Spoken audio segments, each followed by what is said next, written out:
Sheriff's Office, July 16th is part of that. Why didn't you call prior to today? I think part of me was naive enough to think that I could handle this myself, which obviously I couldn't. And I was scared that something would happen to her if I did notify the authorities or got the media involved or my parents, which I know would have done the same thing. Just the fear of the unknown, fear of the potential of Caylee getting hurt, of not seeing my daughter again. Why do you think she was arrested and charged, George? Because they had their, like Cindy said, they had their mind made up. It was just too easy for them to just close the book on this and say, well, we're going to charge you with your daughter's disappearance and just be done with it. Did they ever look at why a mother would kill a daughter? I mean, did anyone ever question motive? Right. There is no motive, and they haven't found a motive. They even said they haven't found a motive. They told us they thought it was an accident, and she's scared, and she's trying to cover it up. Killed her by accident and then Right. buried her or something. They don't feel there's a motive. Have they looked for the child? We've had 5 searches done by the Sheriff's Department, done by Tim Miller with Texas EquiSearch. I know him. And it's come up with nothing. There's nothing that they have found that, you know, has given them any evidence that Caylee is no longer with us. Where do you think she is, George? Oh, Caylee? She's with hopefully a loving family that's taking good care of her. We got a tip today. Today? Today, at 4 o'clock today. Right now being investigated by, What was the tip? in Tennessee. Someone spotted a girl who looked like her? Yes, in the grocery store in Tennessee. And my investigators already spoken with the Tennessee authorities and also the tipster. And we're just waiting to see if there's any, you know, any video in the store. You know, we realize if they find Caylee, this is a terrible miscarriage of justice. Well, it's been a terrible miscarriage of justice. However, you must understand the authorities' viewpoint here. Here they are with the dilemma of this woman, a nanny that doesn't. A nanny says, I didn't do it. I wasn't with her. She waits a month before telling. I mean, they certainly have grounds for suspicion, don't you think? No. They looked at one Zenaida Gonzalez. One Zenaida. They told us that there was only one in our area. There was 11 just in Orlando. They picked out one.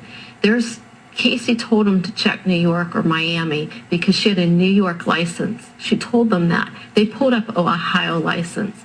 Bottom line is, Caylee's out there. We've had people from June the 20th that have given us sworn statements that they have seen Caylee in Orlando.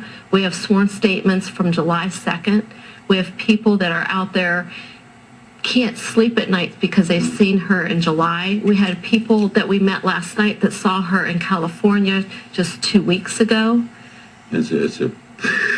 How do you fight with someone or you know, say if they're sitting 4 feet away from this child and they say that they're positive that this is Caylee because they've seen her picture for the last 6 months, 4 feet. How old would she be now? 3. Let's listen to a bit more of Casey's July 16th interview with authorities. Or is there anything that you want to change or divert from what you've already told me? No, sir. Did you cause any injury to your child, Caylee? No, sir. Did you hurt Caylee or leave her somewhere and you're worried that if we find that out that people are going to look at you the wrong way? No, sir. And you're telling me that Zenaida took your child without your permission and hasn't returned her? The last person that I've seen with my daughter.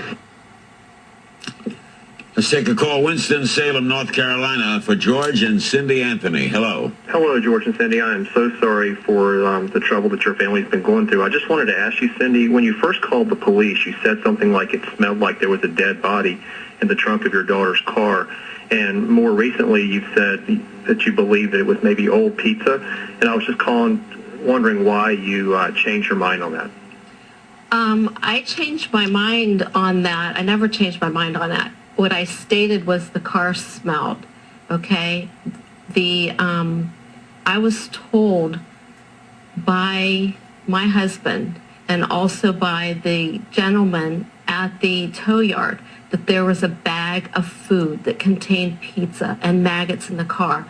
I went down and I spoke myself with the manager of the tow company, and he told us that that was the cause of the smell in the car. I don't know of anybody that has ever smelled decay of food that's been in a car trunk for 19 days in Florida heat. I've opened my refrigerator and made the comment something died in here. We'll take a break and come back. The Orange County Sheriff's Department released this statement tonight for us. From the beginning, our desire was always to find Caylee Marie Anthony alive and well. Evidence unfortunately revealed that we are looking for a deceased child. The sheriff's office got involved because Cindy Anthony called us about her missing granddaughter. The resulting investigation led to a grand jury indictment of Casey Anthony for murder in the first degree. Our hearts go out to the Anthonys for the extremely difficult time they're living through. We'll be right back.